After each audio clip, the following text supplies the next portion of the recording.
ਸਤਿ ਸ਼੍ਰੀ ਅਕਾਲ। ਨਿਊਜ਼ 18 ਪੰਜਾਬ ਹਰਿਆਣਾ ਦੇਖ ਰਹੇ ਸਾਰੇ ਦਰਸ਼ਕਾਂ ਦਾ ਸਵਾਗਤ ਹੈ। ਮੈਂ ਹਾਂ ਵਿਜੇਪਾਲ ਸਿੰਘ ਬਰਾੜ। 6 ਵਜੇ ਦੀਆਂ 6 ਵੱਡੀਆਂ ਖਬਰਾਂ ਲੈ ਕੇ ਦਰਸ਼ਕਾਂ ਦੇ ਸਾਹਮਣੇ ਹਾਜ਼ਰ ਹਾਂ।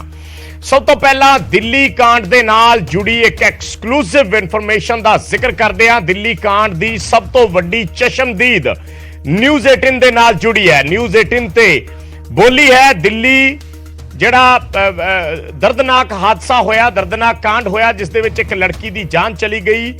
ਉਸ ਦੀ सहेली जी है वो सामने आई है। उस लड़की की सहेली सामने आई और उसने कहा कि मैं स्कूटी के पिछे बैठी सी और कार सवार जिहड़े सीगे वो उस लड़की नूं नहीं जानते सी। उन्होंने कहा कि ये कार सवारां नूं जरूर पता सी कि कुड़ी हेठा फसी है, फिर भी वो बावजूद इसके जानबुझ के उन्होंने गड्डी रोकी नहीं तो गड्डी नूं अगे लैके भजदे रहे। उन्होंने कहा कि स्कूटी तो डिग के जिहड़ी उसकी सहेली सी वो कार दे हेठां फस गई। उस लड़की ने कहा कि मैं हादसे तो बहुत ज्यादा डर गई सी, हादसे तो बाद मेरा फोन टुट गया सी, इस करके मैं किसी नाल संपर्क नहीं कर सकी ते मैं उत्थों चली गई। वो लड़की न्यूज़ 18 ते सामने आई है। उस जिस लड़की दी जान गई है उसकी सहेली, जिस बारे पुलिस ने खुलासा किया सी कि उस वेले स्कूटी ते 2 लड़कियां सी, एक उसकी सहेली सी। ਤਾਂ ਉਹ ਹੁਣ ਲੜਕੀ ਨਿਊਜ਼ 18 ਤੇ ਸਾਹਮਣੇ ਆਈ ਹੈ ਔਰ ਨਿਊਜ਼ 18 ਤੇ ਉਸਨੇ ਉਸ ਹਾਦਸੇ ਦੀ ਪੂਰੀ ਜਾਣਕਾਰੀ ਸਾਂਝੀ ਕੀਤੀ ਹੈ। ਉਸ ਘਟਨਾਕ੍ਰਮ ਦੀ ਪੂਰੀ ਜਾਣਕਾਰੀ ਸਾਂਝੀ ਕੀਤੀ ਹੈ ਕਿ ਉਸ ਵੇਲੇ ਕੀ ਕੁਝ ਵਾਪਰਿਆ ਸੀ, ਕਿਸ ਤਰੀਕੇ ਨਾਲ ਇਹ ਹਾਦਸਾ ਹੋਇਆ। ਇਹ ਵੀ ਲੜਕੀ ਨੇ ਦੱਸਿਆ ਕਿ ਹੋਇਆ ਹਾਦਸਾ ਹੀ ਸੀ। ਉਹ ਮੁਲਜ਼ਮ ਇਸ ਲੜਕੀ ਨੂੰ ਨਹੀਂ ਜਾਣਦੇ ਸੀ, ਹੋਇਆ ਹਾਦਸਾ ਸੀ। ਪਰ ਉਸਨੇ ਕਿਹਾ ਕਿ ਉਹਨਾਂ ਨੂੰ ਪਤਾ ਲੱਗ ਗਿਆ ਸੀ ਕਿ ਲੜਕੀ ਥੱਲੇ ਫਸੀ ਹੈ ਕਾਰ ਦੇ, ਫਿਰ ਵੀ ਉਹ ਕਾਰ ਨੂੰ ਉਸੇ ਤਰੀਕੇ ਨਾਲ ਭਜਾਈ ਗਏ जिस नाल उस लड़की दी मौत हो गई। भिड़ते बचे जी, ट्रक में भिड़ते बचे। फिर मैंने पीछे बैठ के मैंने ब्रेक मारा, ट्रक में हम भिड़ते बचे क्योंकि उस दौरान मेरी भी मौत हो सकती थी। बस उस हादसे से मैं बच गई। मैंने ट्रक से हम भिड़ते बचे, मैंने ब्रेक मारा। ब्रेक मारने के बाद उसने बहुत ज्यादा ड्रिंक कर रखी थी, बहुत ज्यादा। हमने ब्रेक मारा, ब्रेक मारने के बाद हम आगे लेके गए उसको, स्कूटी को आगे लेके मैंने समझाया। फिर मेरे से हाथापाई करने लगी, कह रही मैं ही चलाऊंगी मेरी स्कूटी। ट्रक से बचे हम, फिर कह रही मैं ही चलाऊंगी मेरी स्कूटी। मैंने कहा ठीक है तू ही चला। सामने से वो कार आ रही थी, कार आते आते हम थे स्कूटी पे, मैं पीछे बैठी थी। जब मेरे को लगा ना कि संभाल नहीं पाएगी तो मैं जब वो मान ही नहीं रही थी कि मैं ही चलाऊंगी अपनी स्कूटी, मैं ही चलाऊं, तो मैंने पीछे से बैठ के मैं संभाल रही थी स्कूटी। संभालने के बाद संभालते वो भी आगे बैठी थी। वो एकदम वो लड़के आए आगे से, सामने की टक्कर थी, वो आए सामने से और हम भी सामने से आ रहे थे। मैं साइड गिर गई उल्टी साइड और वो सामने बिल्कुल अंदर फंस गई, कनेक्टर साइड बिल्कुल सीधे की साइड फंस गई। वो फंसने के बाद वो चीख भी रही है कि मुझे बचाओ, निकालो। उन दारू तो पी रखी थी उसने बहुत ज्यादा, तो उसने बोला कि मैं बचाओ। उन्होंने उसको नहीं निकाला। उन्होंने जान पूछ के, उनको पता था कि लड़की उनकी गाड़ी के नीचे है। पुलिस को आप लोगों ने क्यों नहीं बताया सब कुछ हुआ? अगर झगड़ा हो रहा था वहां पर, बहुत डर गई थी मैं, उस हादसे से बहुत डर गई थी। और आप उसको अकेले छोड़ के चली गई थी वहां पर जब एक्सीडेंट हुआ? वो बलेनो गाड़ी से उसको गाड़ी ले गई थी गाड़ी खींच के ले गई थी। तो आपने पीसीआर को कभी कॉल नहीं की? पुलिस को नहीं बताया आपने? क्योंकि मेरा उस दौरान फोन भी टूट गया था। फोन टूटने पर मैं बहुत होपलेस हो गई थी। मेरे को जो ठीक लगा अपने घर जाना। अगर वो हादसा मेरे साथ होता, वो होती, वो भी यही करती, वो अपने घर जाती। आप अपने घर पे किसी को बताया था? अपने घर जाके किसी को बताया था आपने इस बारे में? घर पे जाके किसी को बताया था, अपनी मम्मी को बस ये बताया था कि हाँ मेरा एक्सीडेंट हो गया और ऐसे हो गया, बस इतना। क्योंकि मैं रोई इतना रही थी, क्योंकि मैं परेशान हो गई थी, होपलेस हो गई थी ज्यादा। मतलब वो लड़के अंजलि को वहीं पर मिले हैं पांचों? नहीं, वो लड़की तो जानते ही नहीं थे, ना अंजलि को ना मुझे नहीं जानते थे। और आपको पुलिस ने अपनी गाड़ी के ब्लैक शीशे कर रखे थे। उन लड़कों ने अपनी गाड़ी के ब्लैक शीशे कर रखे थे, कुछ लगा रखा था गाड़ी, मतलब काले कर रखे थे उन्होंने, कुछ लगा रखा था चिटकूट को। तो उन लड़कों की हमें शकल मेरे को नहीं दिखी शकल। वो तो अंजलि तो नीचे ही फंस गई थी, नीचे से वो चिल्ला रही थी कि मुझे बचाओ मुझे बचाओ। आप ये बताइए, ये कितने बजे का वाकया है जब ये पूरा एक्सीडेंट हुआ था, और आपने घसीटते लेके उसको, क्या आपने बचाने, क्या आपने रोका, कुछ बोला, क्या हुआ था वो घटना का फिर से बताइए एक बार। वो मेरे ऊपर ही चढ़ाने की कोशिश कर रहे थे वो लड़के।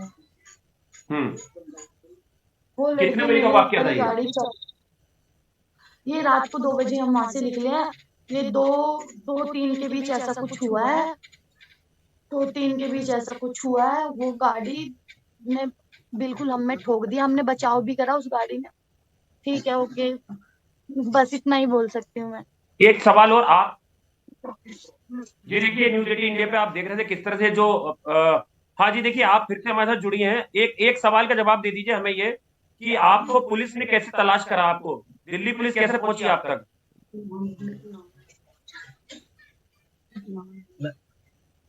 दिल्ली पुलिस कैसे पहुंची आप तक?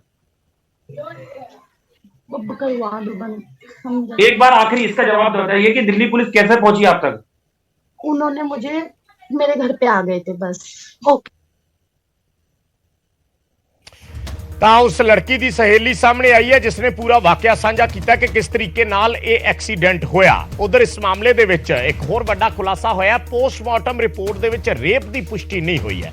ਇਹ ਪੁਲਿਸ ਦਾ ਬਿਆਨ ਹੈ ਕਿ ਗੰਭੀਰ ਸੱਟਾਂ ਦੀ ਵਜ੍ਹਾ ਨਾਲ ਉਸ ਲੜਕੀ ਦੀ ਮੌਤ ਹੋਈ, ਪਰ ਰੇਪ ਦੀ ਕੋਈ ਪੁਸ਼ਟੀ ਨਹੀਂ ਹੋਈ ਹੈ ਜੋ ਪੋਸਟਮਾਰਟਮ ਰਿਪੋਰਟ ਸਾਹਮਣੇ ਆਈ ਹੈ। ਯਾਨੀ ਉਹ ਲੜਕੀ ਜਿਹੜੀ ਹੈ ਕਾਰ ਦੇ ਹੇਠਾਂ ਫਸੀ ਸੀ, ਜਿਵੇਂ ਉਸ ਦੀ ਸਹੇਲੀ ਦੱਸ ਰਹੀ ਹੈ, ਤਾਂ ਉਹ ਰਗੜ ਲੱਗਦੀ ਗਈ ਕਿਉਂਕਿ ਕਈ ਕਿਲੋਮੀਟਰ ਤੱਕ ਉਹ ਲੜਕੇ ਉਸ ਨੂੰ ਕਾਰ ਦੇ ਵਿੱਚ ਘਸੀਟ ਕੇ ਇਦਾਂ ਹੀ ਲਿਜਾਂਦੇ ਰਹੇ। ਬਾਵਜੂਦ ਇਸ ਦੇ ਕਿ ਉਹਨਾਂ ਨੂੰ ਪਤਾ ਹੋਵੇ, ਜਿਵੇਂ ਉਸ ਲੜਕੀ ਦੀ ਸਹੇਲੀ ਦੱਸ ਰਹੀ ਹੈ ਕਿ ਉਹਨਾਂ ਨੂੰ ਪਤਾ ਸੀ ਕਿ ਕਾਰ ਦੇ ਥੱਲੇ ਲੜਕੀ ਫਸੀ ਹੈ, ਪਰ ਉਹ ਕਾਰ ਭਜਾਉਂਦੇ ਰਹੇ ਤੇ ਖਰੋਚ ਲੱਗਣ ਨਾਲ, ਰਗੜਾਂ ਲੱਗਣ ਨਾਲ ਉਸ ਲੜਕੀ ਦੀ ਮੌਤ ਹੋ ਗਈ ਕਿਉਂਕਿ ਕਈ ਕਿਲੋਮੀਟਰ ਤੱਕ ਉਹ ਕਾਰ ਦੇ ਹੇਠਾਂ ਹੀ ਫਸੀ ਘਿਸੜਦੀ ਚਲੀ ਗਈ।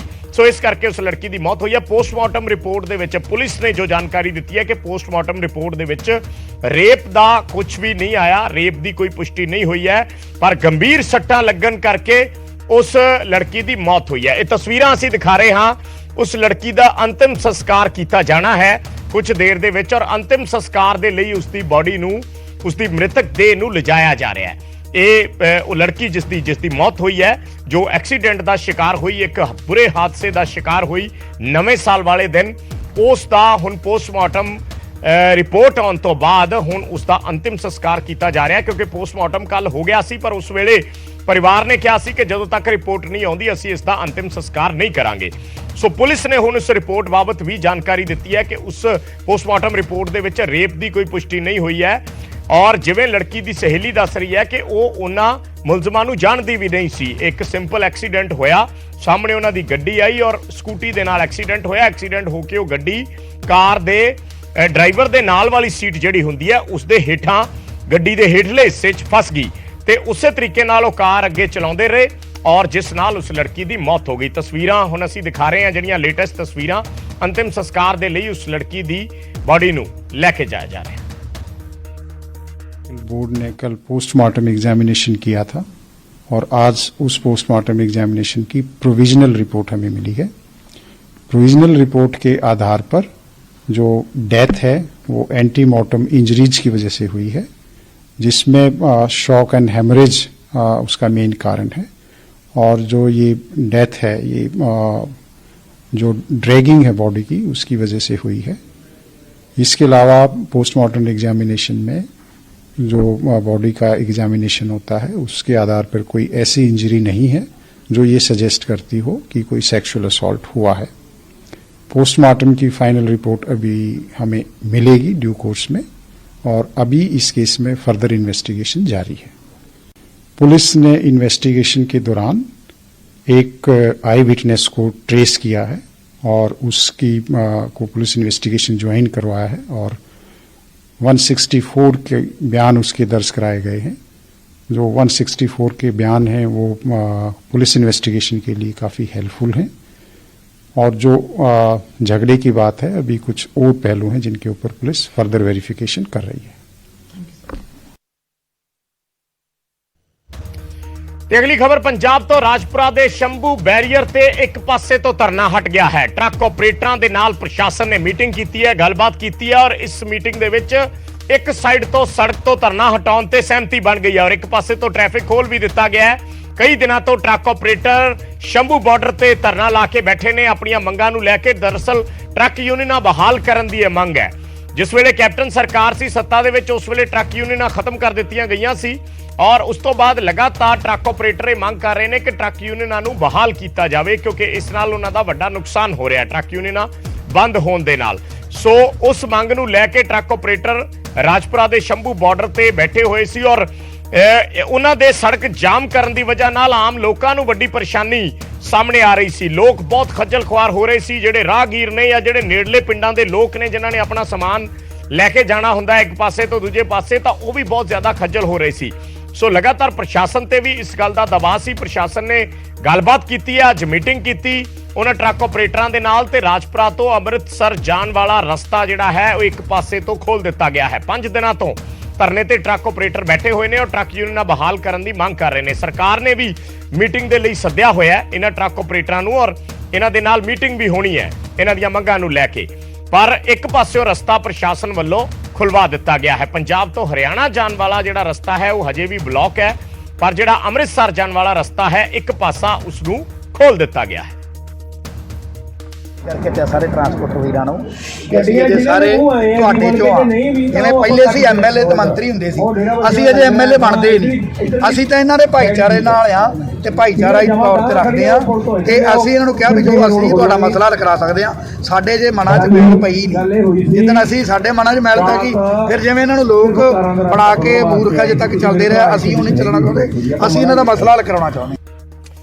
ਤੇ ਅਗਲੀ ਖਬਰ ਦਾ ਰੁਖ ਕਰਦੇ ਹਾਂ। ਭਾਰਤ ਭੂਸ਼ਣ ਆਸ਼ੂ ਦੇ ਪੀਏ ਦੇ ਹੱਕ ਦੇ ਵਿੱਚ ਰਵਨੀਤ ਬਿੱਟੂ ਉਤਰੇ ਨੇ। ਐਮਪੀ ਰਵਨੀਤ ਬਿੱਟੂ ਜਿਹੜੇ ਲੁਧਿਆਣਾ ਤੋਂ ਕਾਂਗਰਸ ਐਮਪੀ ਨੇ, ਉਹਨਾਂ ਨੇ ਵਿਜੀਲੈਂਸ ਤੇ ਤਸ਼ੱਦਦ ਕਰਨ ਦੇ ਇਲਜ਼ਾਮ ਲਾਏ ਨੇ। ਇੰਦਰਜੀਤ ਇੰਦੀ ਜਿਸ ਨੇ ਸਰੈਂਡਰ ਕੀਤਾ ਸੀ ਉਸ ਨਾਲ ਕੁੱਟਮਾਰ ਕਰਨ ਦੇ ਇਲਜ਼ਾਮ ਰਵਨੀਤ ਬਿੱਟੂ ਵੱਲੋਂ ਲਾਏ ਗਏ ਨੇ ਕਿ ਇੰਦਰਜੀਤ ਇੰਦੀ ਨਾਲ ਕੁੱਟਮਾਰ ਕੀਤੀ ਗਈ ਹੈ। ਵਿਜੀਲੈਂਸ ਤੇ ਇਹ ਇਲਜ਼ਾਮ ਲਾਏ ਨੇ ਕਿਉਂਕਿ ਕੱਲ ਹੀ ਇੰਦਰਜੀਤ ਇੰਦੀ ਨੇ ਸਰੈਂਡਰ ਕੀਤਾ ਸੀ, ਉਸ ਨੂੰ ਕੋਰਟ ਦੇ ਵਿੱਚ ਪੇਸ਼ ਕੀਤਾ ਗਿਆ ਸੀ ਔਰ ਅੱਜ ਰਵਨੀਤ ਬਿੱਟੂ ਨੇ ਇਲਜ਼ਾਮ ਲਾਏ ਨੇ ਕਿ ਇੰਦੀ ਤੇ ਤਸ਼ੱਦਦ ਕੀਤਾ ਜਾ ਰਿਹਾ, ਇੰਦੀ ਨੂੰ ਕਰੰਟ ਲਾਇਆ ਜਾ ਰਿਹਾ। ਉਹਨਾਂ ਕਿਹਾ ਕਿ ਸਹੀ ਢੰਗ ਨਾਲ ਜਾਂਚ ਕੀਤੀ ਜਾਵੇ, ਨਹੀਂ ਤਾਂ ਉਹਨਾਂ ਕਿਹਾ ਕਿ ਅਸੀਂ ਵਿਜੀਲੈਂਸ ਦਫ਼ਤਰ ਵੱਲ ਭਾਰਤ ਜੋੜੋ ਯਾਤਰਾ ਦਾ ਮੂੰਹ ਕਰ ਦੇਵਾਂਗੇ। ਭਾਰਤ ਜੋੜੋ ਯਾਤਰਾ ਜਿਹੜੀ ਰਾਹੁਲ ਗਾਂਧੀ ਦੀ ਅਗਲੇ ਦਿਨਾਂ 'ਚ ਪੰਜਾਬ 'ਚ ਦਾਖਲ ਹੋਣੀ ਹੈ, ਤਾਂ ਉਹਨਾਂ ਨੇ ਕਿਹਾ ਕਿ ਜੇ ਇਸ ਤਰੀਕੇ ਨਾਲ ਧੱਕਾ ਹੋਊਗਾ ਤਾਂ ਅਸੀਂ ਭਾਰਤ ਜੋੜੋ ਯਾਤਰਾ ਉਸ ਪਾਸੇ ਲੈ ਜਾਵਾਂਗੇ। ਦੱਸ ਦਈਏ ਕਿ ਸਾਬਕਾ ਮੰਤਰੀ ਭਾਰਤ ਭੂਸ਼ਣ ਆਸ਼ੂ ਦੇ ਪੀਏ ਨੇ ਇੰਦਰਜੀਤ ਇੰਦੀ। ਆਸ਼ੂ ਇਸ ਵੇਲੇ ਜੇਲ੍ਹ 'ਚ ਨੇ, ਉਹਨਾਂ ਤੇ ਕੇਸ ਚੱਲ ਰਿਹਾ ਹੈ ਔਰ ਇੰਦਰਜੀਤ ਇੰਦੀ ਜਿਹੜਾ ਭਾਰਤ ਭੂਸ਼ਣ ਆਸ਼ੂ ਦਾ ਪੀਏ ਸੀ ਉਸਨੇ ਕੱਲ ਹੀ ਵਿਜੀਲੈਂਸ ਦੇ ਅੱਗੇ ਸਰੈਂਡਰ ਕੀਤਾ ਸੀ। ਟੈਂਡਰ ਘੁਟਾਲਾ ਹੈ ਜਿਸ ਦੀ ਵਿਜੀਲੈਂਸ ਜਾਂਚ ਕਰ ਰਹੀ ਹੈ ਔਰ ਇਸ ਮਾਮਲੇ ਦੇ ਵਿੱਚ ਸਰੈਂਡਰ ਕੀਤਾ ਗਿਆ ਹੈ ਇੰਦਰਜੀਤ ਇੰਦੀ ਵੱਲੋਂ ਔਰ ਵਿਜੀਲੈਂਸ ਤੇ ਇਲਜ਼ਾਮ ਲਾਏ ਨੇ ਰਵਨੀਤ ਬਿੱਟੂ ਵੱਲੋਂ। ਪਰ ਬਿੱਟੂ ਦੇ ਇਹਨਾਂ ਇਲਜ਼ਾਮਾਂ ਨੂੰ ਵਿਜੀਲੈਂਸ ਨੇ ਨਕਾਰ ਦਿੱਤਾ ਹੈ। ਵਿਜੀਲੈਂਸ ਦਾ ਕਹਿਣਾ ਹੈ ਕਿ ਇਹ ਸਾਰੇ ਬੇਬੁਨਿਆਦ ਇਲਜ਼ਾਮ ਨੇ, ਇਸ ਤਰੀਕੇ ਦਾ ਕੋਈ ਟਾਰਚਰ ਜਾਂ ਕੋਈ ਤਸ਼ੱਦਦ ਇੰਦਰਜੀਤ ਇੰਦੀ ਤੇ ਨਹੀਂ ਕੀਤਾ ਗਿਆ ਹੈ। ਜਦੋਂ ਇੱਥੇ ਬਹੁਤ ਆਵਾਜ਼ਾਂ ਆਈਆਂ ਤੇ ਜਿਹੜੇ ਫੂਡ ਸਪਲਾਈ ਮਹਿਕਮੇ ਦੇ ਇੱਥੇ ਅਫਸਰ ਬੈਠੇ ਸੀ, ਮੁਲਾਜ਼ਮ ਬੈਠੇ ਸੀ, ਉਹ ਵੀ ਸੱਦੇ ਹੋਏ ਸੀ ਇਹਨਾਂ ਨੇ। ਉਹਨਾਂ ਨੇ ਕਿਹਾ ਵੀ ਇਹ ਰੌਲਾ ਕਾਹਦਾ ਪੈ ਰਿਹਾ, ਕਾਹਦੀਆਂ ਆਵਾਜ਼ਾਂ ਆ ਰਹੀਆਂ। ਉਹ ਕਹਿੰਦੇ ਜੀ ਐਸਐਸਪੀ ਤੇ ਡੀਐਸਪੀ ਜਿਹੜਾ ਇੰਦੀ ਨੇ, ਇੰਦਰਜੀਤ ਸਿੰਘ ਇੰਦੀ ਸਾਡਾ ਵਰਕਰ, ਇੱਕ ਗਰੀਬ ਆਦਮੀ, ਉਹਦੇ ਨਾਲ ਇੰਟਰੋਗੇਸ਼ਨ ਹੋ ਰਹੀ, ਟੌਰਚਰ ਹੋ ਰਿਹਾ, ਉਹ ਟੌਰਚਰ ਕੀਤਾ ਜਾ ਰਿਹਾ। ਉਦੋਂ ਬਾਅਦ ਇਹਨਾਂ ਦੇ ਅਫਸਰਾਂ ਤੋਂ ਅਸੀਂ ਪਤਾ ਕੀਤਾ। ਉਦੋਂ ਬਾਅਦ ਜਦੋਂ ਪੁਲਿਸ ਸਟੇਸ਼ਨ ਚਲੇ ਗਏ, ਪੁਲਿਸ ਸਟੇਸ਼ਨ 'ਚੋਂ ਵਕੀਲਾਂ ਨੇ ਪਤਾ ਕੀਤਾ। ਪੁਲਿਸ ਸਟੇਸ਼ਨ 'ਚ ਅਸੀਂ ਹੋਰ ਬਹੁਤ ਲੋਕ ਨੇ, ਕੋਈ ਗੱਲ ਲੁਕੀ ਥੋੜੀ ਰਹਿੰਦੀ ਹੈ। ਤੇ ਉਹਨਾਂ ਨੂੰ ਸਭ ਤੋਂ ਮਾੜੀ ਗੱਲ ਇਹ ਆ ਜਿਹੜਾ 3rd ਡਿਗਰੀ ਤੇ ਕੀਤਾ ਹੀ ਕਿਹਾ, ਉਹਨਾਂ ਦੇ ਅੰਗ ਤਾਂ ਪਾੜੇ ਹੀ ਗਏ ਇਕੱਲੇ ਇਕੱਲੇ, ਇਸ ਐਂਗਲ ਤੇ ਲਿਆ। ਸਭ ਤੋਂ ਵੱਧ ਜਦੋਂ ਐਸਐਸਪੀ ਤੇ ਡੀਐਸਪੀ ਬੈਟਰੀਆਂ, ਬੜੇ ਬੜੇ ਬੈਟਰੀਆਂ ਲੈ ਕੇ ਕਰੰਟ ਲਾਉਣ ਲਈ, ਤੇ ਨਾਲ ਇਹ ਵੀ ਪਤਾ ਕੀਤਾ ਹੋਇਆ ਵੀ ਇੰਦੀ ਜੀ ਦੇ ਇੱਕ ਬੇਟੀ ਆ। ਅੱਜ ਕੱਲ੍ਹ ਸਮਾਜ 'ਚ ਕੋਈ ਬੇਟਾ ਬੇਟੀ 'ਚ ਫਰਕ ਹੈ? ਉਹਨਾਂ ਦੇ ਮਨ 'ਚ ਕੀ ਆ ਕੀ ਨਹੀਂ, ਉਹ ਬੇਟੀ ਨਾਲ ਸੰਤੁਸ਼ਟ ਨੇ ਜਾਂ ਬੇਟੇ ਨਾਲ ਸੰਤੁਸ਼ਟ ਨੇ, ਉਹ ਅਲੱਗ ਗੱਲ ਆ। ਉਹਨਾਂ ਨੂੰ ਕਿਹਾ ਗਿਆ ਵੀ ਤੈਨੂੰ ਅਸੀਂ ਨਪੁੰਸਕ ਕਰਨ ਲੱਗੇ ਆ, ਤੇਰੇ ਕੱਲ ਨੂੰ ਬੇਟਾ ਨਹੀਂ ਹੋ ਸਕਦਾ, ਇੱਥੇ ਮੰਨ ਇਹ ਸਾਰੀਆਂ ਚੀਜ਼ਾਂ ਲਿਖ। ਪਰ ਉਹ ਕਹਿੰਦਾ ਜੀ ਮੈਂ ਝੂਠ ਕਿਵੇਂ ਮੰਨਣਾ।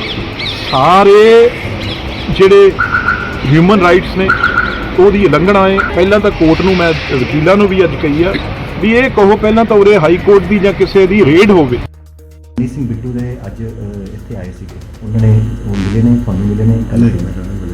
ਸਰ ਉਹਨਾਂ ਦਾ ਐਲੀਗੇਸ਼ਨ ਹੈ ਕਿ ਤੁਸੀਂ ਉਹਨਾਂ ਨਾਲ ਜਿਹੜੇ ਇੰਦਰਜੀਤ ਹਿੰਦੀ ਹੈਗੇ ਨੇ ਉਹਨਾਂ ਨਾਲ 3rd ਡਿਗਰੀ ਯੂਜ਼ ਕੀਤੀ ਜਾ ਰਹੀ ਹੈ। ਨਹੀਂ ਇਦਾਂ ਦੀ ਕੋਈ ਗੱਲ ਨਹੀਂ, ਇਹੋ ਜਿਹੀ ਕੋਈ ਗੱਲ ਨਹੀਂ ਹੈ। ਬਾਕੀ ਔਨ ਮੈਰਿਟ ਕਰ ਰਹੇ ਹਾਂ ਤੇ ਕੋਈ ਇਹੋ ਜਿਹੀ ਗੱਲ ਨਹੀਂ ਹੈ। ਕੀ ਜਿਹੜੀ ਤੁਸੀਂ ਕਹਿ ਰਹੇ ਹੋ 3rd ਡਿਗਰੀ ਵਾਲੀ, ਕੋਈ ਇਦਾਂ ਦੀ ਕੋਈ ਗੱਲ ਨਹੀਂ ਹੈ। ਇਹੋ ਜਿਹੀ ਕੋਈ ਗੱਲ ਨਹੀਂ, ਬਿਲਕੁਲ ਝੂਠੀ ਐਲੀਗੇਸ਼ਨ ਹੈ। ਬਾਕੀ ਜੇ ਇਦਾਂ ਦੀ ਕੋਈ ਗੱਲ ਕੀਤੀ ਹੈ, ਇਹੋ ਜਿਹੀ ਕੋਈ ਗੱਲ ਨਹੀਂ। ਬਾਕੀ ਇਨਵੈਸਟੀਗੇਸ਼ਨ ਕਰ ਰਹੇ, ਕੱਲ੍ਹ ਅਰੈਸਟ ਅੱਜ ਨੂੰ ਕੋਰਟ ਪੇਸ਼ ਕਰ ਰਹੇ ਹਾਂ ਉਹਨਾਂ ਨੂੰ, ਫਿਰ ਰਿਮਾਂਡ ਲਿਆ। ਤੇ ਅਗਲੀ ਵੱਡੀ ਖਬਰ ਐਸਵਾਈਐਲ ਦੇ ਨਾਲ ਜੁੜੀ ਹੋਈ ਹੈ। ਕੱਲ ਐਸਵਾਈਐਲ ਨੂੰ ਲੈ ਕੇ ਇੱਕ ਵੱਡੀ ਬੈਠਕ ਹੋਣ ਜਾ ਰਹੀ ਹੈ ਦਿੱਲੀ ਦੇ ਵਿੱਚ। ਕੇਂਦਰ ਦੇ ਨਾਲ ਪੰਜਾਬ ਤੇ ਹਰਿਆਣਾ ਦੀ ਮੀਟਿੰਗ ਹੋਣੀ ਹੈ ਔਰ ਕੇਂਦਰੀ ਜਲ ਸ਼ਕਤੀ ਮੰਤਰੀ ਗਜੇਂਦਰ ਸ਼ੇਖਾਵਤ ਦੇ ਨਾਲ ਇਹ ਬੈਠਕ ਹੋਏਗੀ, ਕਿਉਂਕਿ ਸੁਪਰੀਮ ਕੋਰਟ ਨੇ ਕਿਹਾ ਸੀ ਕਿ ਪਿਛਲੇ ਦਿਨੀ ਕਿ ਪੰਜਾਬ ਤੇ ਹਰਿਆਣਾ ਦੋਨੇ ਸੂਬੇ ਕੇਂਦਰ ਦੇ ਨਾਲ ਬੈਠ ਕੇ ਇਸ ਦਾ ਹੱਲ ਕੱਢਣ ਔਰ ਉਸ ਨੂੰ ਲੈ ਕੇ ਹੁਣੇ ਮੀਟਿੰਗ ਹੋਣ ਜਾ ਰਹੀ ਹੈ ਕੇਂਦਰੀ ਮੰਤਰੀ ਗਜੇਂਦਰ ਸ਼ੇਖਾਵਤ ਦੇ ਨਾਲ। ਪੰਜਾਬ ਦੇ ਮੁੱਖ ਮੰਤਰੀ ਭਗਵੰਤ ਮਾਨ ਤੇ ਹਰਿਆਣਾ ਦੇ ਮੁੱਖ ਮੰਤਰੀ ਮਨੋਹਰ ਲਾਲ ਇਸ ਮੀਟਿੰਗ ਦੇ ਵਿੱਚ ਖੁਦ ਸ਼ਾਮਿਲ ਹੋਣਗੇ ਔਰ ਬੈਠਕ ਦੇ ਲਈ ਸੀਐਮ ਭਗਵੰਤ ਮਾਨ ਦਿੱਲੀ ਪਹੁੰਚ ਚੁੱਕੇ ਨੇ। ਸੋ ਕੱਲ ਐਸਵਾਈਐਲ ਦਾ ਕੋਈ ਮਸਲਾ ਹੱਲ ਕਰਨ ਦੇ ਲਈ, ਐਸਵਾਈਐਲ ਦਾ ਕੋਈ ਹੱਲ ਕੱਢਣ ਦੇ ਲਈ ਇਹ ਵੱਡੀ ਬੈਠਕ ਦਿੱਲੀ ਦੇ ਵਿੱਚ ਹੋਣ ਜਾ ਰਹੀ ਹੈ।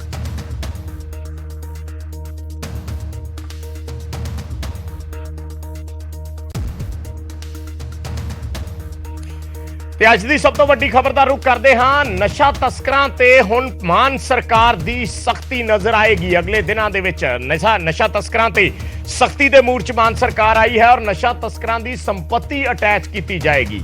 ਜਿਹੜੇ ਗੰਭੀਰ ਮਾਮਲੇ ਨੇ, ਗੰਭੀਰ ਮਾਮਲਿਆਂ ਦੇ ਵਿੱਚ ਜਿਹੜੇ ਨਸ਼ਾ ਤਸਕਰ ਨੇ ਉਹਨਾਂ ਦੀ ਸੰਪत्ति ਕੁਰਕ ਕਰਨ ਤੇ ਵੀ ਵਿਚਾਰ ਹੋ ਰਿਹਾ। ਸੰਪत्ति ਜਾਇਦਾਦ ਉਹਨਾਂ ਦੀ ਅਟੈਚ ਕੀਤੀ ਜਾਏਗੀ। ਨਸ਼ੇ ਨਾਲ ਜੁੜੇ ਕਾਨੂੰਨਾਂ 'ਚ ਵੀ ਸੋਧ ਤੇ ਸਰਕਾਰ ਵਿਚਾਰ ਕਰ ਰਹੀ ਹੈ। ਸੀਐਮ ਮਾਨ ਵੱਲੋਂ ਅੱਜ ਸੂਬੇ ਦੀ ਕਾਨੂੰਨ ਵਿਵਸਥਾ ਤੇ ਇੱਕ ਹਾਈ ਲੈਵਲ ਮੀਟਿੰਗ ਸੱਦੀ ਗਈ ਸੀ ਔਰ ਉਸ ਮੀਟਿੰਗ ਦੇ ਵਿੱਚੋਂ ਇਹ ਨਿਕਲ ਕੇ ਆਈ ਹੈ ਕਿ ਸਰਕਾਰ ਅਗਲੇ ਦਿਨਾਂ ਦੇ ਵਿੱਚ ਇਹ ਸਖਤ ਫੈਸਲਾ ਲੈਣ ਜਾ ਰਹੀ ਹੈ ਕਿ ਜਿਹੜੇ ਵੀ ਨਸ਼ਾ ਤਸਕਰ ਨੇ ਉਹਨਾਂ ਦੀ ਪ੍ਰਾਪਰਟੀ ਅਟੈਚ ਕੀਤੀ ਜਾਏਗੀ, ਜਾਇਦਾਦ ਅਟੈਚ ਕੀਤੀ ਜਾਏਗੀ ਤੇ ਬਾਅਦ 'ਚ ਉਹਨਾਂ ਨੂੰ ਉਸ ਜਾਇਦਾਦ ਨੂੰ ਕੁਰਕ ਕਰਨ ਤੇ ਵੀ ਸਰਕਾਰ ਵਿਚਾਰ ਕਰ ਰਹੀ ਹੈ।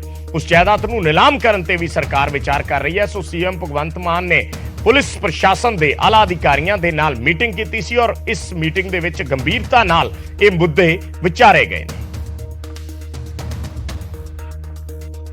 ਤਸਕਰਾਂ ਦੇ ਖਿਲਾਫ ਸਖਤ ਤੋਂ ਸਖਤ ਕਾਰਵਾਈ ਹੋ ਰਹੀ ਆ। ਮੈਂ ਸਮਝਦਾ ਜਿਹੜਾ ਪਿਛਲੇ 5 ਸਾਲਾਂ 'ਚ 10 ਸਾਲਾਂ 'ਚ ਹੋਣਾ ਚਾਹੀਦਾ ਸੀਗਾ ਉਹ ਲਗਭਗ 8 ਮਹੀਨਿਆਂ ਦੇ ਵਿੱਚ ਮਾਨ ਸਰਕਾਰ ਨੇ ਕੀਤਾਗਾ। ਸਰਦਾਰ ਭਗਵੰਤ ਸਿੰਘ ਮਾਨ ਜੀ ਦੀ ਅਗਵਾਈ ਵਾਲੀ ਸਰਕਾਰ ਨੇ ਕੀਤਾਗਾ, ਸਾਡੀ ਸਰਕਾਰ ਨੇ ਕੀਤਾਗਾ। ਹੁਣ ਅਸੀਂ ਇੱਕ ਨਵਾਂ ਜਿਹੜੇ ਨਸ਼ਾ ਤਸਕਰ ਨੇਗੇ, ਚਾਹੇ ਛੋਟੇ ਨੇ ਚਾਹੇ ਵੱਡੇ ਨੇਗੇ, ਚਾਹੇ ਵੱਡੀਆਂ ਮੱਛੀਆਂ ਨੇ ਚਾਹੇ ਛੋਟੀਆਂ ਮੱਛੀਆਂ ਨੇਗੀਆਂ, ਉਹਨਾਂ ਸਾਰਿਆਂ ਦੀ ਪ੍ਰਾਪਰਟੀ ਸੀਲ ਕਰਾਂਗੇ ਔਰ ਬਿਲਕੁਲ ਉਹ ਸਾਰੀਆਂ ਪ੍ਰਾਪਰਟੀਆਂ ਅਟੈਚ ਕਰਾਂਗੇ ਮੁਕੱਦਮਿਆਂ ਦੇ ਨਾਲ, ਤਾਂ ਕਿ ਕੋਈ ਵੀ ਜਿਹੜਾ ਨਸ਼ਾ ਵੇਚ ਕੇ ਪ੍ਰਾਪਰਟੀ ਬਣਾਉਂਦਾਗਾ ਉਹਦੇ ਖਿਲਾਫ ਸਖਤ ਤੋਂ ਸਖਤ ਕਾਰਵਾਈ ਹੋ ਸਕੇ। ਬਿਲਕੁਲ ਕੋਈ ਵੀ ਨਹੀਂ ਬਖਸ਼ਿਆ ਜਾਊਗਾ, ਸਭ ਦੇ ਖਿਲਾਫ ਕਾਰਵਾਈ ਹੋ ਰਹੀ ਹੈ। ਇੱਕ ਛੋਟੇ ਜਿਹਾ ਕਮਰਸ਼ੀਅਲ ਬ੍ਰੇਕ, ਜਲਦ ਵਾਪਸ ਆਉਣੀ ਹੈ।